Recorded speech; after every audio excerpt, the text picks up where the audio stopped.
All right. Good Lord.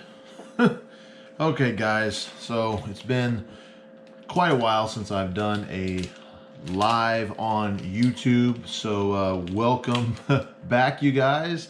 Had some technical difficulties earlier. If you saw me trying to get on here, my GoPro needed to be reset, and it just was one of those technical difficulty nightmares. But anyways, we are back and we are good to go. I'm gonna probably give it a few minutes, let some people get on here. Anyways, I hope everybody is doing well with this whole pandemic crap. I don't think anybody's comfortable right now. It's pretty just a crappy situation all the way around. But anyways, figured I'd just get on here and answer a few questions if you guys have, give you guys some update with what's been going on in training, you know, just some things like that. So I'll open up the chat and make sure I've got some chat. Okay, I got it rolling in. What's up, man? Making sure it's rolling. Yeah, they don't make it real easy to do lives on YouTube. I think that's probably a bad thing. I mean, I'm using the RMTP protocol through the GoPro Hero 7 camera. I was trying to link up with my YouTube channel through the app, and ended up having to go the more technical route and actually plug in all of the data, the URL and everything, just to make it connect. So that kind of sucks. But anyways, where are you from, man? Tur?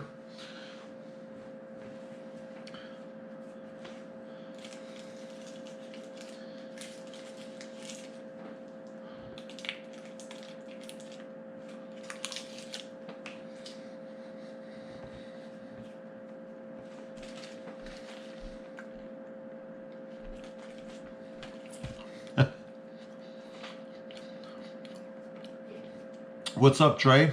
How you been, man? How's training?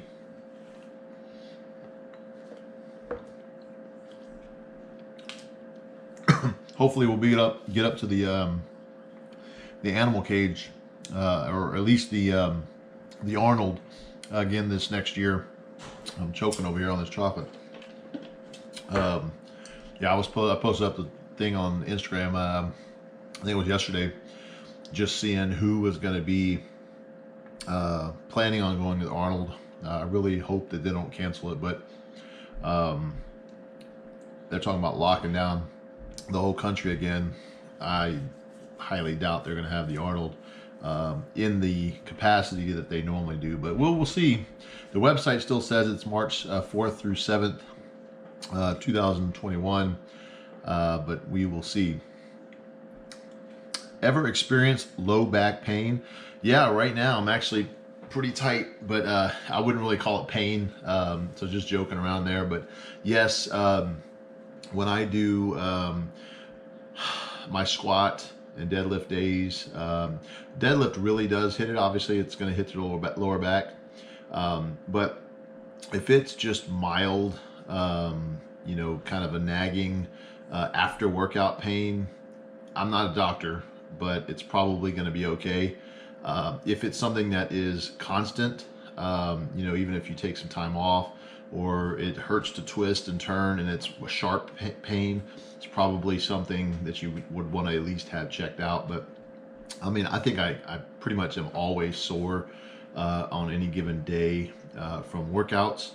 But it's a good thing. You know, it just means that my muscles are tired and recovering.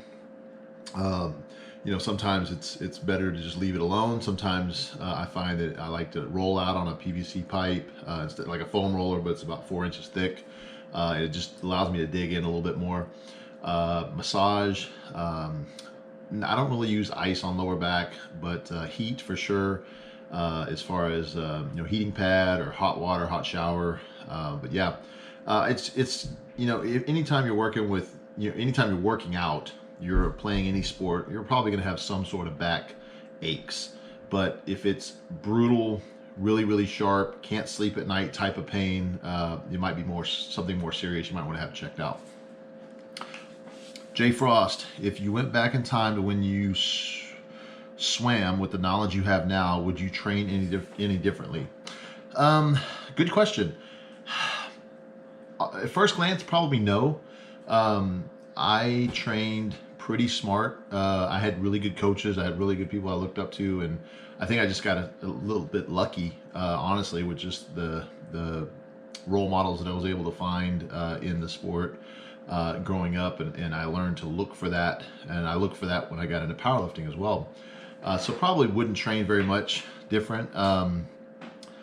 You know, obviously, if I knew what I knew now, I would have started probably earlier at powerlifting so I could just have a little jump on it. But I don't think it would have affected my swimming any as far as you know, working out different to get better at swimming. Trey, yeah, yes. Let's see. You had a bad motorcycle. You know, I think I want to say I saw something like that. I don't know if you posted that, but you're back on track. Look forward to training again. I hope you you feel better. I'm sorry that that happened. That sucks. I'm gonna probably guess that it was something to do with the guy didn't see you. One of those things, but definitely heal up and hope to see you back. Yeah, I think I'm gonna probably end up doing. I'm just gonna plan on doing the XPC meet. I really like that meet. I did bench only last time. I'm gonna do full power this time, and do just have some fun. Now, if I get invited to the animal cage, which I think the offer still stands, but I don't know with this year how it's happened since I'm not an animal athlete anymore. I don't know if that's going to be on the table still, but if it is, I'll still do something in the cage, but my priority will obviously be the XPC meet. I think that'd be a really good one to come back. That'll give me 3 months to train after the first of the year. That's 12 solid weeks. I think I can put up a pretty good number after. I've taken a little bit of time off now, but I haven't really just taken it on. I'm not sitting around doing nothing, but I'm definitely not full throttle. And I feel like I've recovered quite a bit from the last meet, and we'll be good to go. How do I avoid performance anxiety? Joseph, good question. You know, for me, I try not to think about it too much, and that's tough, and it takes a lot of practice. And there's a happy medium between not thinking about it at all and thinking about it too much. I tend to be a little more superstitious, so I go off of things that worked in the past and basically use those. I used to be, I used to meditate a little bit more or think about what I was trying to do or put myself in the position, visualization. And for me, that kind of jinxes it for me. So that becomes a superstitious part of me, but I know that it works well for a lot of people. I think visualizing it for myself to some degree helps, but then if I do it too much, it actually takes me out of the excitement of it. It starts to make me worry, makes me anxious. But there's a fine line between being nervous for a competition or for performance and being anxious. Anxious is good. Nervous is bad. I kind of look at it like that. Nervous is when I'm worried that something bad's going to happen. Anxious means that I'm looking forward to something good happening, or taking it as it is. But here's my best advice at any level: have fun. If you're not having fun, then it becomes mundane, it becomes boring. If you don't get your goal, which there's a good chance you're not going to hit your goal the first time you want to hit it, or multiple times after that, what's going to keep you going? Just the goal? I mean, for me, 700-pound bench is great, but that's not enough to keep me in the weight room every single day. It's just not. I mean, I know it sounds kind of crazy to hear that, but I'm not in the gym to do a 700-pound bench. I'm in the gym to be stronger every day and to have fun and to go in there and see what my body's capable of at any given point in time in a smart way, and then over time put up some big numbers. And those just happen to be world-class numbers, then great. But that's really my biggest set of advice, because I think if you get caught up with your head, with your eye on the prize too much, you block out everything else, and it starts to really taint. I think it just devalues the goal, honestly. I mean, and I say that carefully because there's obviously a way to do it and a way not to do it, and I've found kind of a balance that works for me. You know, if you've got nothing else going on and that's just your main goal, then put all your eggs in that basket and go for it. Let's see. How's the Ghost bench press? Hope they ship internationally one day. Alex, Yeah, you know, I don't know if you heard the podcast, and shout out to Massonomics. If you guys don't follow them, check them out on Instagram, check them out on YouTube. They put a podcast out on all the different podcast platforms. It really is the podcast about nothing, but it's really cool. They get some guests on every now and then. Last 2 weeks ago, they had Tim Gristle from Ghost Strong. In fact, shirt, my sponsor. So shout out to Ghost. But they, you know, those benches, I mean, just the bench alone was 900 pounds or something. And that was the shipping crate, the bench and everything. And it's one big solid piece. So it's super, super heavy, super, super overbuilt, and very, very heavy and expensive to ship, even locally. But then you got, which is wrapped up in the price of, you know, buying it. But internationally, they'd have to up that price even more. Plus, they'd have to deal with just the logistics of international, and it's tough. I'm sure if you had enough money to throw at them, they would do it. But they're not going to offer it to everybody, and it kind of becomes a hindrance for most people to spend, you know, $4,000 or something like that on a bench, and then spend another $4,000 just on shipping. Most people don't want to do that. So, but yeah, it's a really, really badass bench, and it's so solid. I'm excited every day to get on it. So, let's see, Big Mike, what are some good accessories for improving my bench? I am a big advocate for doing a lot of back work. Build your upper back. Your lower back is good, but do that once a week. But upper back, lats, pull downs, rows of any sort. You know, there's some that I prefer just because I like them, but I wouldn't say one type of row is better than the other. Mix it up. Do some dumbbell rows, one arm, both arms, chest supported. Do barbell rows, pendulum rows, which hit your lower back a little bit. So I would only do those once a week during your deadlifts if you're doing deadlifts or a squat day. Seated rows, meadows rows. Those are all well, not all, but those are quite a number of back exercises. Hit your triceps, hit your biceps. I tend to rely more on my triceps for my bench than my biceps. So I hit the triceps quite a bit more. Tricep rope, push downs. You've got monastery extensions, close grip push-ups, close grip bench, calves press, JM press, just to name a few. And I would definitely hit your pecs with some flies, either cable flies, dumbbell flies. You could do tempo, you could do bands, wide grip bench, wide grip push-ups. And those are pretty much the staples for my bench accessories. Are we going to see 700 soon? Top hook. Well, I have reset a couple of times. I have definitely gone through 3 or 4 training cycles, not counting the ones that I go for full power. And each time we get a little bit closer and something seems to happen. So hopefully we could get everything put together.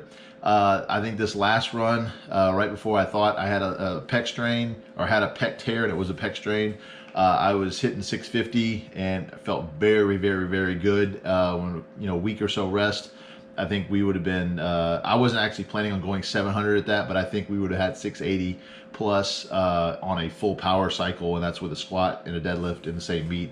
And I think that's pretty decent. But when I put all my eggs back into the bench only training, you know, I think we're definitely we're getting there. But I appreciate the support. Let's see.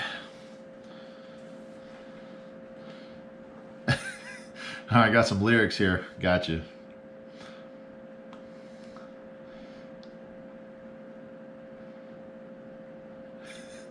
Swimhack, don't skip the fact that there is protein even in your fart.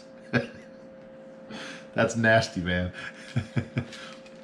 Opinions on West Side conjugate training seems like it produces better athletes nowadays than it does raw powerlifters. So I've done West Side conjugate, and I like the concept of it. I don't like it because I myself didn't get a lot of progress out of it. That doesn't mean it doesn't work for anybody else. I've seen it work for other people. But for me, I tend to need that recovery, and hitting a max effort max effort day, meaning I'm going to really go all out every week, at least twice a week on max effort lower and higher or upper. And I just felt that I wasn't able to progress. I was able to handle heavy weights a lot, but for me, that's not what made me stronger. So personally, I don't see a lot of really good powerlifters coming out of the raw conjugate. I see powerlifters that get better from, you know, lower weight classes or moderate level powerlifters get a little bit better from it, which that means you could probably take it from a 1600 to an 1800 total, you know, or somewhere in that, you know, whatever. But I don't see a lot of 2000 plus total guys doing raw, doing Westside conjugate. So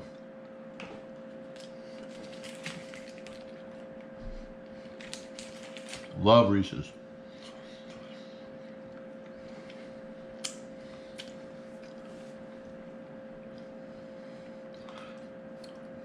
I don't know why that message was held.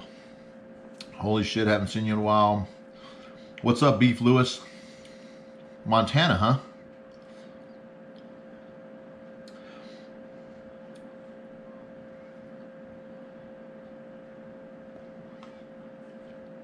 All right. Any advice to keep the elbow pain and injury free? Well, if you guys have watched my training at all, most of the time on my upper days, you're going to see me wearing elbow sleeves. That is not to help me with the weight at all. In fact, I've done several videos where I take them off in the middle of the set or right before my main heavy set, and obviously didn't need the help. It's not there to assist you in moving the weight. It's there to keep your joints warm. Wear the knee sleeves the same way, keep my knees warm. Last thing you want is a cold joint or cold tendon, ligaments during your lift. And it's very easy, especially if you're in my levels or you rest a lot between sets, or it's chilly in the gym or it's chilly outside. It's very easy for the smaller tendons and the joints to get cold while the pecs and the back stay hot. You're sweating, but your joints get a little rough, and they can kind of jam up. And of course, you don't want that during a lift. That can cause some problems, tendonitis and things like that. I've seen for myself, it flares up. So I do, obviously to prevent it, I warm up thoroughly. I wear my elbow sleeves. Now, if I have elbow pain, I will ice it, I'll heat it, I'll massage it, but I do light massage, because if I massage it too much, it really starts to irritate it more and makes it worse, in my experience. Let's see, what else? Rest. I mean, honestly, a lot of guys that have this more of the science feel. Some of the doctors that have posted up say that you should work through tendonitis. I personally never have, and I've done really, really good. So I'm not going to argue and say that my way is better, but it's definitely better for me. I use it and it works. What's up? Coming to Destination Dallas anytime soon? I don't have any plans, but I like it. Josh is up there, my coach. So it's possible. It's, you know, I'm not going to mark it off, but I've got a lot of personal stuff that I'm handling, just kind of staying close to the house here for the next, you know, till the end of the year or so, just to get some stuff out of the way. Big announcements, hopefully by the first of the year, I can let you guys in on, but don't want to jinx anything on that. But, you know, if I get, get some time, I can definitely get up there.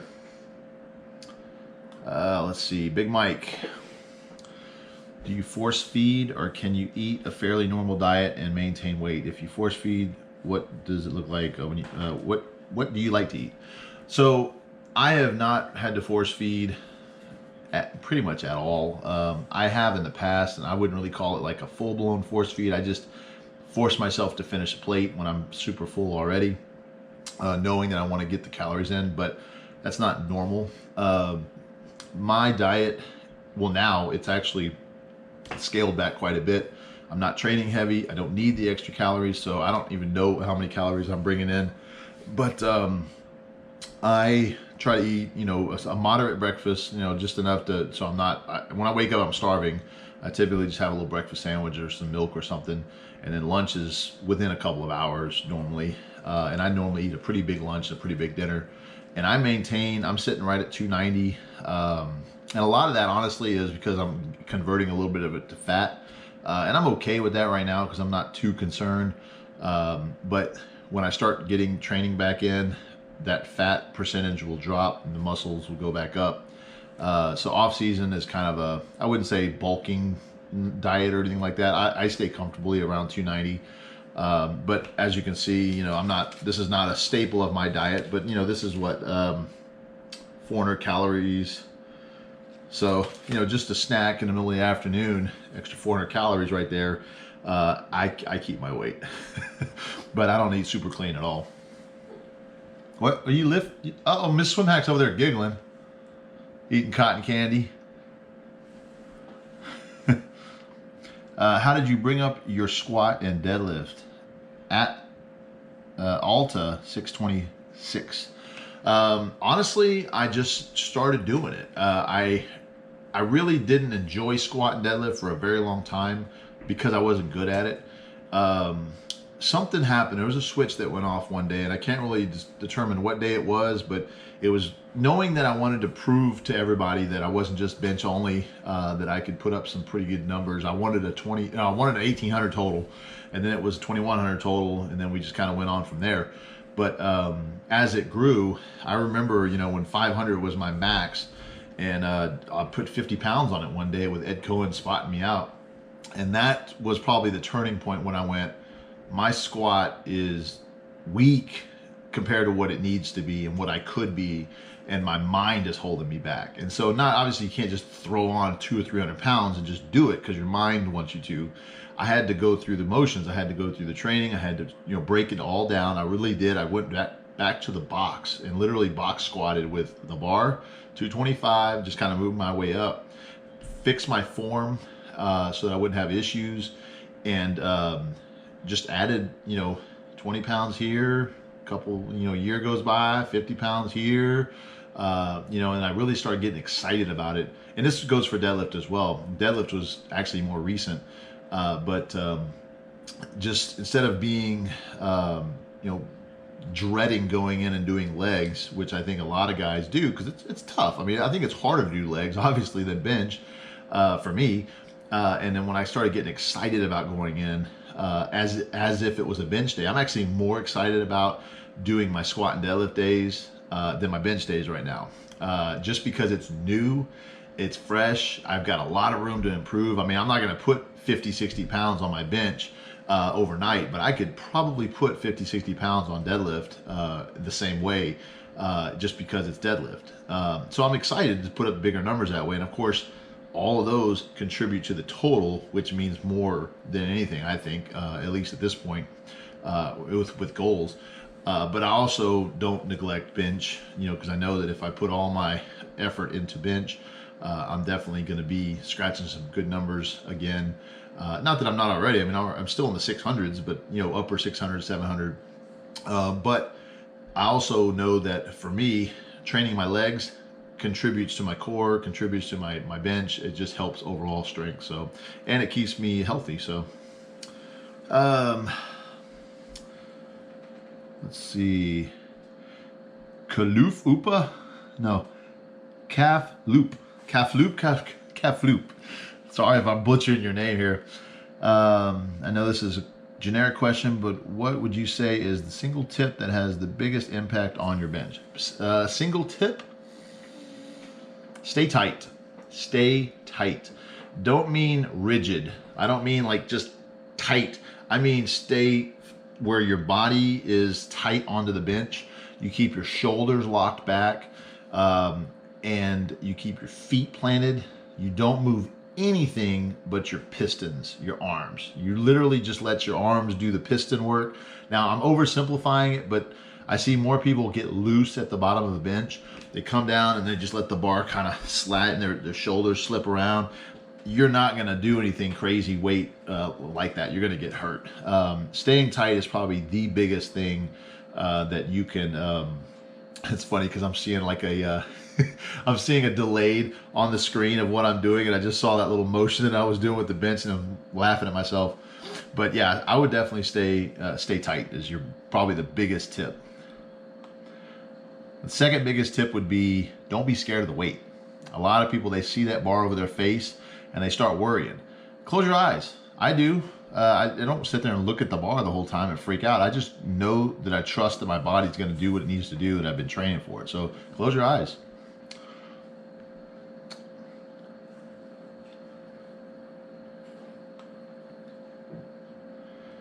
Let's see. Top hook. Any thoughts on training with slingshot for bench, or do you think it's pointless? So slingshot has a great benefit to overloads, and that can either be overloading the actual rep range. So if you're doing 5 sets of 5 and you want to get another set of 5 in after you're already fatigued, strap on the slingshot and it gives you a little bit of bounce to get you through that last set of 5. The other way, which most people know, is overloading the actual 1 rep max and being able to do more weight for the rep. And that's good for overloading through the full range of motion. You can do partials, but honestly, I think full range is the best way with a slingshot. If you have shoulder issues and your shoulders are giving you problems, I wouldn't say if your shoulder's injured, but if your shoulder has, you've got rotator cuff issues or previous injuries that haven't quite healed up, or maybe you'll just never heal up properly and your shoulders are always keeping you back from training, you can train in a slingshot and still get some range of motion.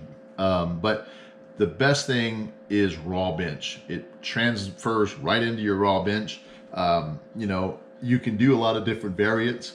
You can use a lot of different accessories and tools, but at the end of the day, when you're getting ready to put up a big number, nothing but raw bench is going to help more than anything. You can do static holds for overloads. You can do pin presses, but slingshot, I think, has its place. I personally have not been able to use it a lot recently because I have to put up some serious weight. And normally if I'm training by myself or I've got somebody at a local gym, that doesn't really know how to handle a 100-pound lift off, they're not going to help me with 700 pounds. So I typically just forego the slingshot and I use other methods to do the same thing. I like bands quite a bit. So what are the best sources to learn about coaching modalities and styles of coaching? I don't know a single place, and I may just not be well versed on it. I'm sure there's some places. I mean, you can look at just honestly, I would just Google coaching styles and just look at the cube method. You've got conjugate. You've got progressive overload. Just standard linear progression. And I would just do some research, just Google it and try to see what the styles are. I don't tend to really focus on the style of coaching and say that that's the way to only do it. I start typically, like in my own coaching or when I'm coaching somebody, I start with pretty simple linear progression and then we kind of figure it out from there. Because I think most people can start, even no matter what level you're at, with that kind of coaching style, and then we figure out what really works for them. But I don't stick myself to any certain type of coaching, so I don't really stay well versed on it. I'm sorry. Let's see. Ephraim, yo, I noticed you do rotator cuff stuff the day after your main heavy bench day. Why do you do it the day after and not before to warm up? I don't know where that you got the information that I do it the day after. I actually do it. If you look after this live, you guys want to check out just youtube.com/swimhack and then search for shoulder injury prevention or benching heavy with shoulder pain. And it goes through my whole warm-up process, and that has not really changed at all. If anything, it changes the number of reps maybe, but I always go through my arm circles, always go through my bands, pull aparts, tricep pull aparts or pull downs, and I even do that on my lower, not my lower, but my lighter bench day, and then I do the rollouts on my squat and deadlift day. Of course, do some lunges, some band pull aparts, and rolling on a baseball. So I do a lot of warm up stretch type stuff. Not stretch, that's a bad word. I don't like to stretch before, but I will do those things after or going to bed or something like that if I feel like I'm a little tight and just need to get a little blood flow.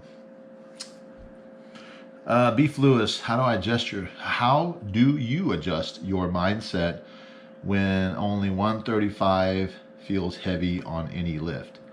So, good question. And this can happen anytime. It happened last week. It's happened, I would say it probably happens 90% of the time. In warm-ups, it can happen on my main sets. It really happens after a deload, which is kind of normal because you haven't held any heavy, that sort of weight for a week or two, or taken some time off. When you come back, I tend to be a little nervous as the weight gets heavier and you start realizing, oh man, this feels heavy. I got to work up to 500 pounds today, and that's 315 feels heavy. It gets in your mind. The thing that you need to do is video it and watch how it moves. How it actually moves versus how it feels is a good indicator if it's okay. If it moves slow, then maybe stay at that weight and continue to warm up. Maybe you're cold. Maybe it's just not going to be the day for you to do that type of weight. But when I watch my videos, and I do this during meets as well, before I choose my second attempts, third attempts, is I will do the weight, and if it feels like it was sluggish or anything felt off, I'm immediately looking at the video, and if it looks really good, then I continue on as normal and just use that as confidence that it was fine. If I see that it moves slow or I see something technically wrong, I still might go up. I just know that I need to fix a technical issue. If it's a strength issue or a fatigue issue, then that's not going to change just because I put more weight on the bar. I need to address it. So I may not jump as high for the next set or the next attempt or something like that. But I mean, that's a tough call as far as individual. You have to realize what you're supposed to do that day, how you really feel. And of course, in your world, you may have gone out the night before, you may have been stressed out about something, you may be tired. There's a lot of things that could affect you, and only you would know that could be affecting you. And then you can use that as ammunition to either plow through it and just get through it, or take precaution and go, today's probably not the day, I should have prepared better. Those kind of things, or ate something versus not eating. I mean, there's a lot of different things that could go into that. What's up, man? C7201. NK Lifts, how are you? How is the body feeling? And when is your next meet? I am doing well. Thank you for asking. Everything is healed up. I have no nagging injuries right now. I have nothing bothering me. Nothing in training is bothering me. Of course, I'm not super heavy right now. Kind of training out of the garage a little bit. Occasionally, once a week, I'll venture out and get into a commercial gym or to another gym just to kind of see the sights, feel normal within a world that we're living in right now. But I don't have any plans for a next meet that are in stone. I was just talking earlier that I might do the XPC at the Arnold. But of course, if the Arnold shut down, I'm not going to fly all the way up there just to do a meet when I could do one here locally. But if the Arnold is going on, I think I'll probably get up there at least to do a meet and then walk around the expo and meet and greet and things like that. But yeah, I appreciate you asking. Let's see. Mike Ramos, what's up, Mike? What's your take on the folks who eat steaks well done? Well, I know for myself, I nowadays I wouldn't be able to chew a steak that is well done, and it would just ruin it for me because I know that the flavor is medium rare for me. And if it's medium rare and it's seasoned perfectly, all those juicy flavors and everything, oh, it's so good. Yeah, but I think you're ruining it if you do well done. I do my burgers sometimes well done. It really just depends, because honestly, I don't really like it well done, but I definitely want some flavor in there. It really honestly depends on the meat that's being used too. But yeah, I think if you're gonna order a steak, you should order it the right way. It shouldn't be burnt. It should be hard. Joseph, what's up, man?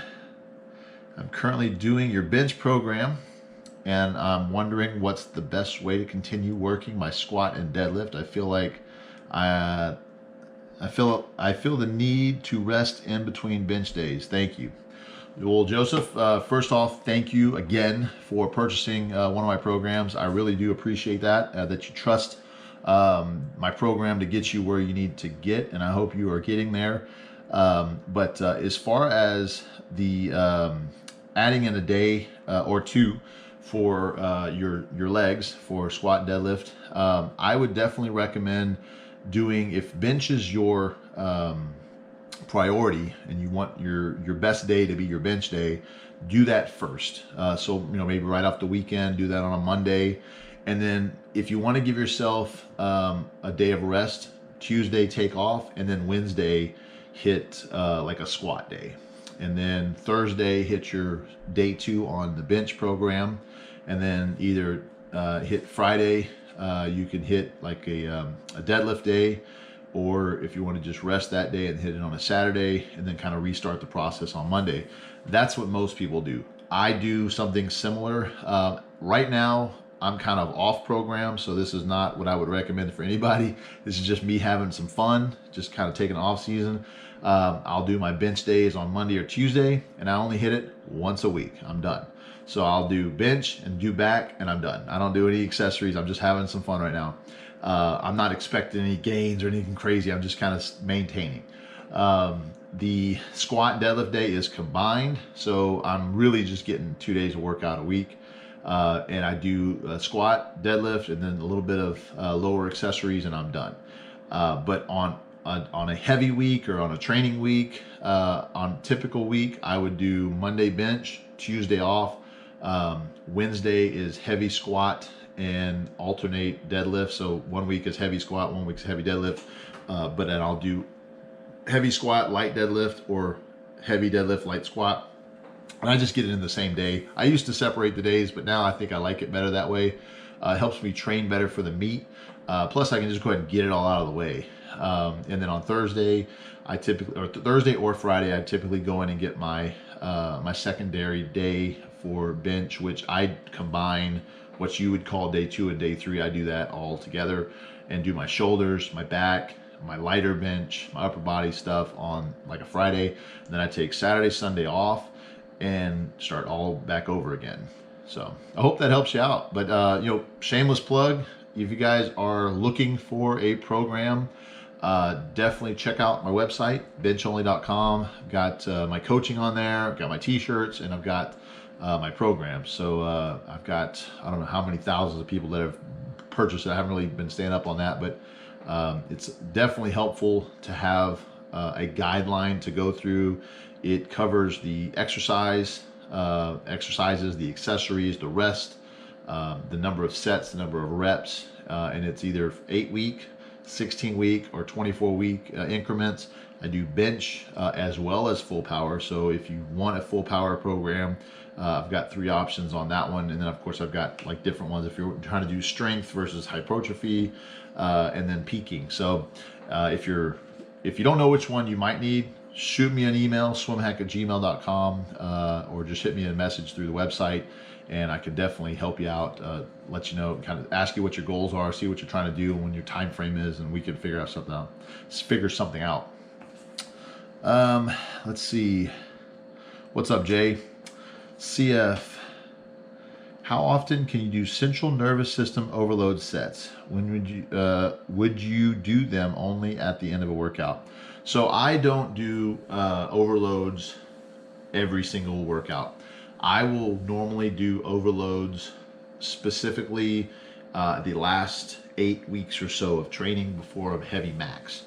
That's what I find for me really works, because if I do an overload in 1 week, my recovery sucks for the next week, and I don't want that to be a snowball effect throughout the whole training cycle. So I try to wait until I'm strongest and then really use it to help me feel heavier weight towards the end of the cycle, and versus getting in more reps. Now on an off season, you can do let's say you're doing 10 sets of 10 and doing a bunch of cardio with that. You can say, okay, I got 10 sets of 10 and it felt pretty easy, but I want to get another couple sets of 10, but I know that I couldn't do it raw or with the same weight. So you could strap on a slingshot and just kind of overload that volume, but you're going to break your body down faster that way, hence the extra volume. So you've got to be paying attention to the recovery and knowing that if you're going to do that, you might need to rest an extra day or not go out and party on Friday night to make sure that you're recovered for the next time you need to go in and do your workout. So what I find is a lot of guys they just feel like working hard is going to get them where they need to get. They start working out really hard and they feel good until they get about 4 or 5 weeks into it, maybe a month, maybe 3 months, maybe 6 months. And then all of a sudden they hit a wall and they wonder why their body is fighting them back. It's because you can't push your body that hard for that long without giving it something in return. And it wants recovery, it wants food, it wants to sleep, it wants to not be in the weight room because that's where it grows. So it's a happy balance between those two.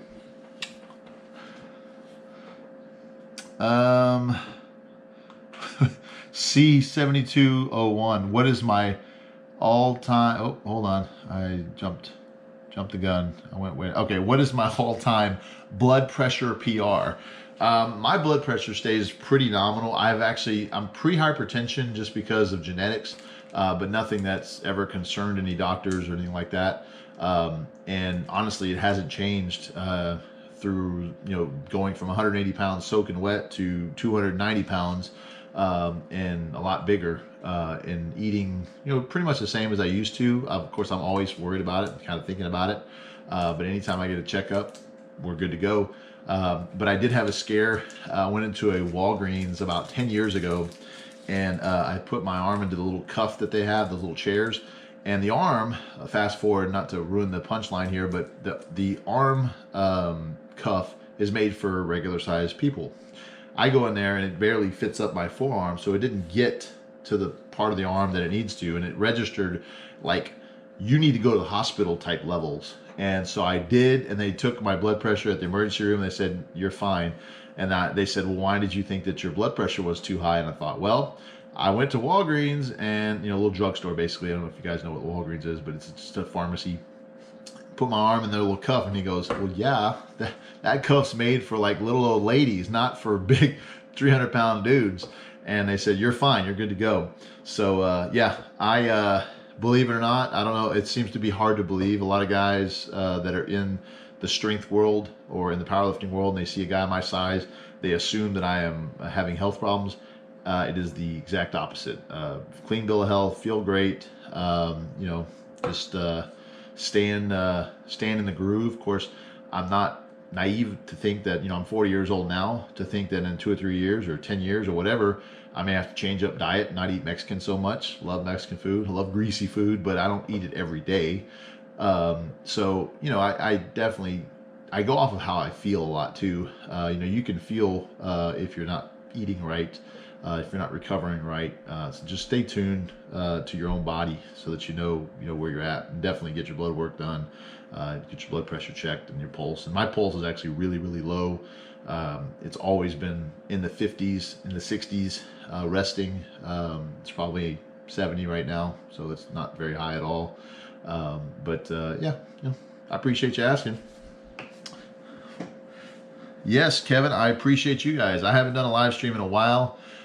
It's a couple reasons, but I am actually working on a new series of videos for you guys on YouTube here. Gonna really try to blow the channel up, so any way you guys can help share going forward, I really, really would appreciate it. Working on an intro, which if you guys know anything about Adobe After Effects or Premiere Pro, those are the programs that I've been using. I'm sort of dangerous with those programs. I wouldn't say that I'm an expert by any means, but I'm working on putting together an intro for the channel. So if you guys could help me out with that, or know somebody that could, I'd be definitely interested in talking to you guys to see what we could work out. I've got the video clips already ready to go. It's probably just Dropbox or shoot them over, and it wouldn't be that big of a deal for somebody to help me kind of put the transitions in and things like that. But definitely would be interested. But I'm wanting to do about 50 5 how-to videos I've got lined up. So various exercises, various tips and tricks and things like that I'll put my own Swimhack spin on. And I want to obviously pick back up when training is picking back up again with the training recaps and kind of a different take on that. A lot of day in the life type videos. I'm seeing a lot of the other YouTubers out there and how they're doing theirs, and I see that you guys like to see that type of stuff. So, you know, showing you guys what a typical day looks like, restaurants that we go to. Sleep till 11. Sleep till 11, the Miss Swimhack wants to say. You get up, you eat lunch, and then you lay on the couch. And then you might go into the gym. You might not. Hey, I do some website work too in there. You go in the pantry, eat all the kids' candy. All right.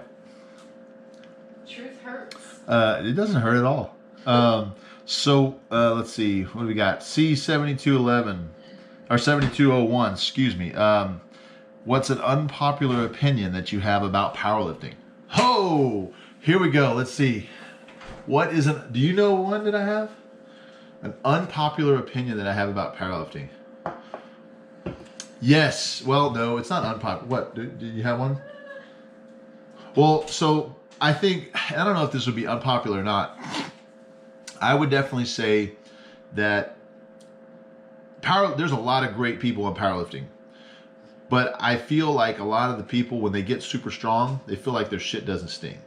Excuse my French, but that just ruins it for me. Like, the respect goes out the window for somebody who it doesn't, you know, appreciate where they're at and know that it takes hard work to get there. But then if you have to try to push somebody else down or step on them, and you are in a position of authority or a position of being stronger, I think that's really, really shitty. And I hate that a lot of people, and I say a lot of people, it's a very cliche way of saying it, it's not really a lot, but I see some people get to a certain level where they feel like they are God's gift to strength, and then they push down on everybody else. Even if somebody else is stronger than them, it's almost kind of, they generate an attitude. I just don't like that. I don't know if that would be necessarily an unpopular opinion, but you know, that's my best shot at that question. 180 pounds and I just benched 390. Nice work. When I was 180, I benched 200. So there you go. I'm currently resetting with no injuries. Awesome. No one around me understands what it took to lift that weight. In my mind is telling me I can't go heavy or any suggestions. Get around people who are stronger than you. Find somebody who bench presses 450 or some, if you can't find somebody locally, find somebody online, friend, talk to them, send them the videos, whatever you got to do. Use them as motivation. Get around and influence yourself with people who are stronger than you. And I promise you that will help you to get outside of the box and stop thinking I'm a smaller guy and I need to bench press this much weight. You'll start thinking I'm just as big as this guy, even though he's 4 times my size or whatever, but he's doing this weight. It makes your mind believe that you can start doing the weight, and that's a big hurdle, sounds like. So I would definitely do that.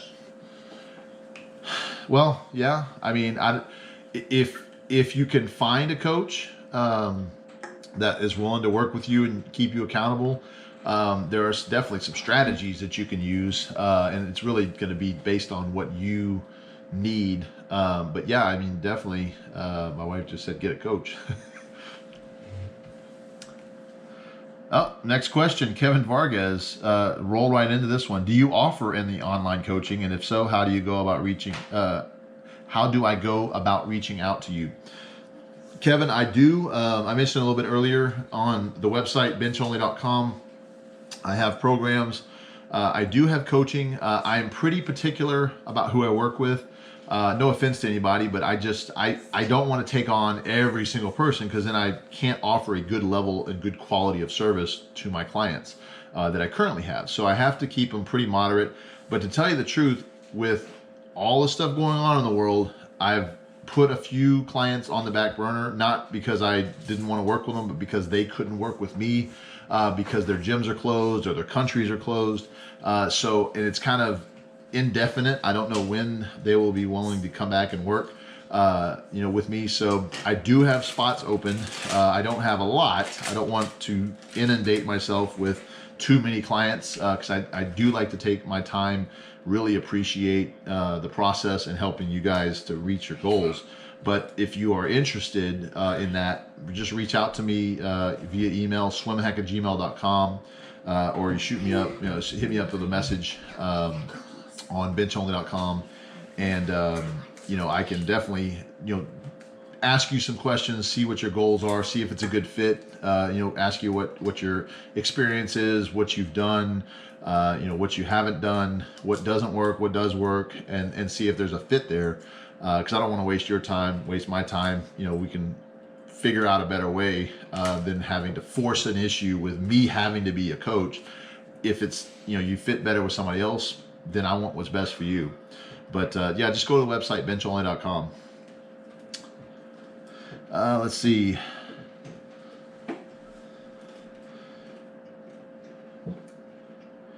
C7201, restart your program and continue to get stronger. Let's see, I'm not sure if that was a continuation. Oh, I got you. You were answering his question for the 390. Clint Jones, how to get ready for the upcoming race war. Well, I don't really fall into that. I personally answer to a higher power. I don't believe it's going to get to that point. But if you pray, then I would pray for a lot of the stuff going on in the world. Our leaders, they need guidance because a lot of them, and most of them, I think, are skewed in their way of thinking about life. It's always about power and money. I don't like that at all. I don't tend to watch the news. Personally, I don't care what's going on in the world.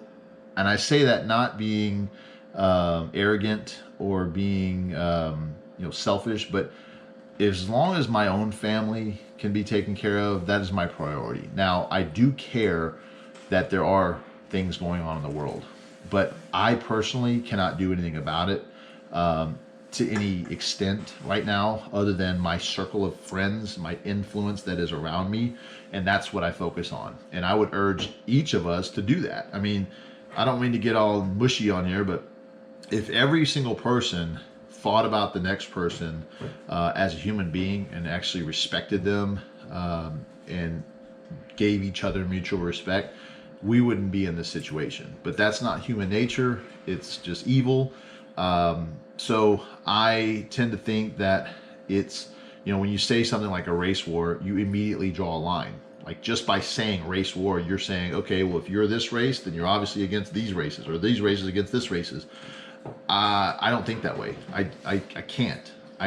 It's not in me to think that way. And I think the media, politicians, the bullshit that's out there would like us to think that somehow we are segregated, that we should be, or that there's certain things. And it's not just even race, it's everything. It's socioeconomic statuses, wealthy versus poor, one country versus another, one culture versus another, one religion versus another. And at the end of the day, you're human, I'm human.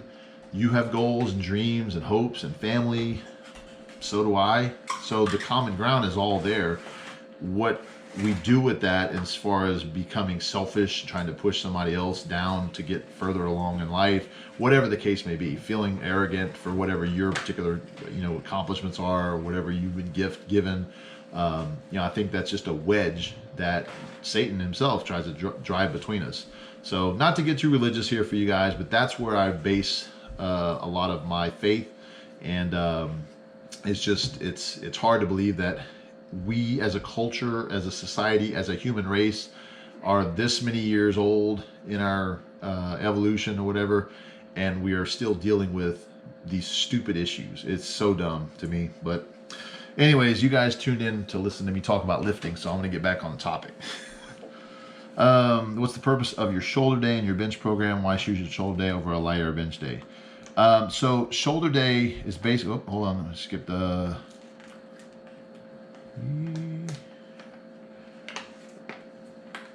All right, I got a lot of questions here, so I'm gonna try to go through these quick. So basically, shoulders take, when you hit your shoulders, it takes a lot of effort. I personally like to separate my bench and my shoulder days because my bench being close grip, and a lot of guys that I've seen that are training with their bench, their shoulders tend to take a beating on the bench day. So having it on a separate day, you're able to hit the shoulders kind of by themselves and not have them already pre-fatigued with the bench. All right, so Joseph, I appreciate that. Bias program, it's worth it. Thank you. What's with all the Coca-Cola stuff? So my wife is a huge Coca-Cola fan. I personally am a Pepsi guy because it's sweeter. Coke is still good. I'll drink Coke, but she's a fan of Coke, so hence the Coke stuff. You not big, bro. All right. I guess I'm not big. I appreciate that partial question / statement.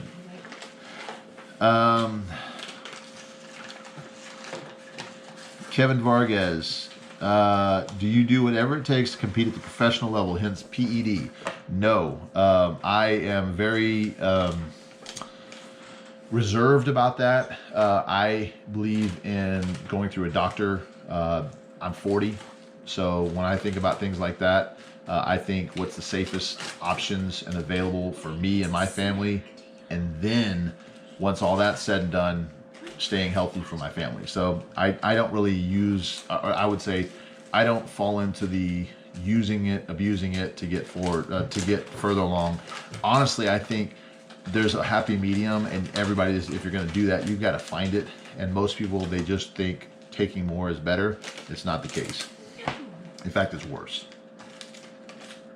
In a recent Instagram post, you mentioned that your hormone levels are low. Could you elaborate on that? All good if not. Yeah, so hitting right on it. So basically, off the TRT for now. Personal reasons, good stuff.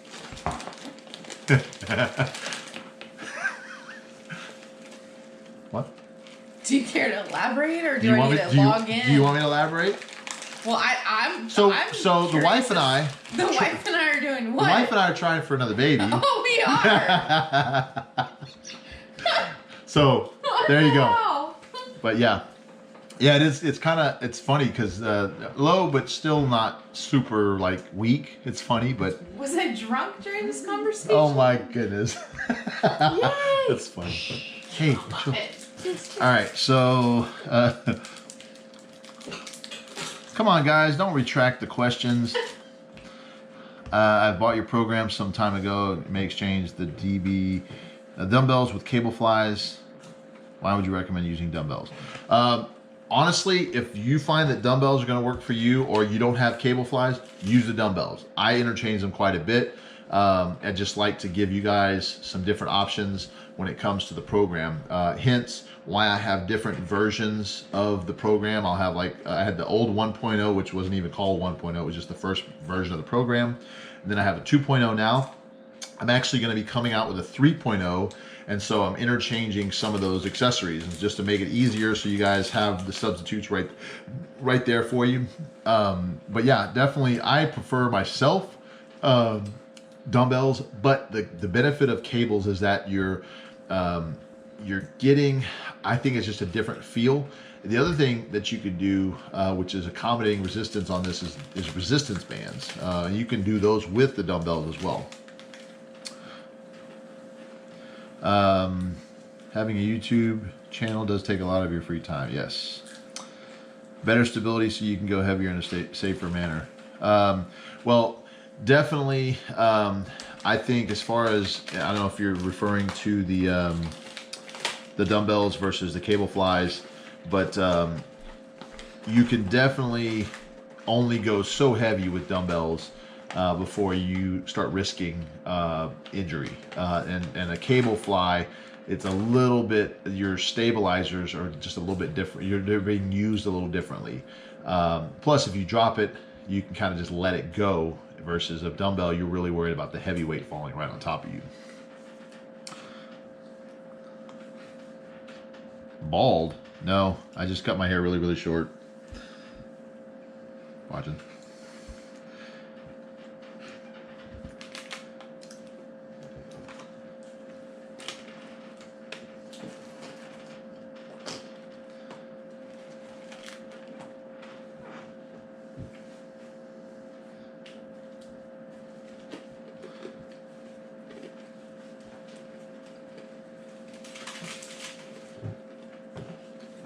All right, Kevin. Good luck on that.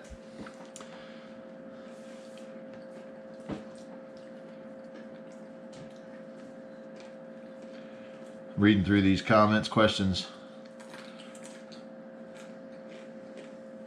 I'm 6'3", can't bench 225. Started counting calories because I'm flabby. Feels like I'm moving further away from 225. Where should I start?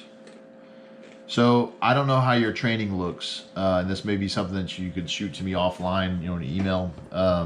But you probably, I would just guess that you're probably going super heavy all the time, and you're trying to always bench 225 versus building up from a submaximal, like doing, you know, 135 for a bunch of reps, and then building up to 185 for a bunch of reps, kind of going on like in a pyramid. So, thank you, C7201. It's not gonna have to wait that long. We're first of the year or so.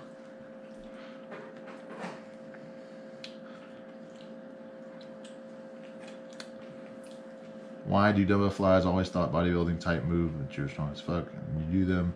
Doesn't heavy bench hit that in a more intense way? Why do dumbbell flies? So dumbbell flies, or flies in general, are going to really open up your pec, and especially if you're in a close grip, if you're not doing wide grip bench, your pecs aren't getting that direct work as if they are when you're doing a dumbbell or a fly or cable fly. Bench frequency for an intermediate lifter. Twice a week, I think, is probably pretty good. That's a pretty good start. Have I ever crushed a king crab with your bare hands? No, I have not. And C7201, yes, floor flies are definitely the way that I would go about doing heavier dumbbells. If you're doing reps of 8 to 10 and it's not like super heavy for you, then you could do them on a bench, but just be careful. The reason I like to do it on the floor is because your shoulder joint can't go below the bench, and when you get your elbows to the floor, that's about as far as you need your pec to extend. If it goes any further than that, you're risking tears. And you know, obviously this is for bench heavy training. If you're in a bodybuilding sense, you can go a little bit further and overextend and really works the muscle, but you're doing it with lighter weight. You're not doing it with like your max. So that's the difference. What is my best strict overhead press? You know, I don't even know. I don't think I've even done a